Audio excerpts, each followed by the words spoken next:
જામનગર જિલ્લા વહીવટીતંત્ર તથા મહિલા અને બાળ વિકાસ વિભાગના સંયુક્ત ઉપક્રમે જિલ્લામાં શાળાએ ન જતી અને વિવિધ કારણોસર અભ્યાસથી વંચિત રહેલી કુલ 9 દીકરીઓને શિક્ષણના મુખ્ય પ્રવાહમાં પુનઃ પ્રવેશ આપવામાં સફળતા મળી છે.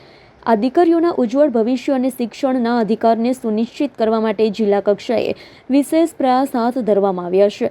અનુસંધાને કલેક્ટર પી.બી. પંડ્યાના અધ્યક્ષ સ્થાને કલેક્ટર કચેરી ખાતે બેઠક યોજાઈ હતી, જેમાં પુનઃ પ્રવેશ મેળવનાર દીકરીઓ સાથે સંવાદ, દીકરીઓએ શાળા છોડવા પાછળના પોતાના કારણો જણાવ્યા હતા.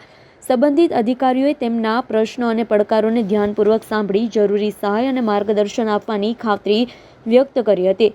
કલેક્ટરે દીકરીઓનું સાથે હૃદયસ્પર્શી સંવાદ કરતા જણાવ્યું હતું કે શિક્ષણ એ જીવનમાં પ્રગતિ અને આત્મનિર્ભરતા પ્રાપ્ત કરવાનો સૌથી મહત્વપૂર્ણ માર્ગ છે.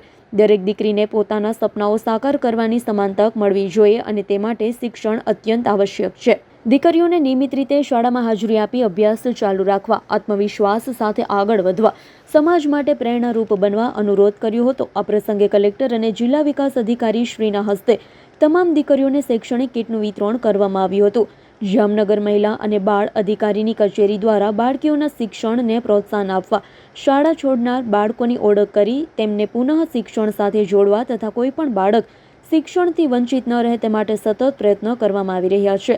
જિલ્લામાં બાળ અધિકારીઓના સંરક્ષણ અને બાળકી શિક્ષણના પ્રોત્સાહન માટે વિવિધ યોજનાઓ અને કાર્યક્રમ પણ અમલમાં છે.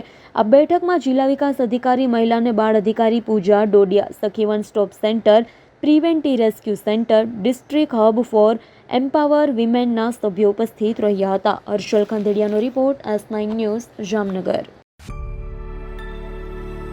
અમારી તમામ માહિતીથી અપડેટ રહેવા માટે જોડાયેલા રહો S9 ન્યૂઝ સાથે.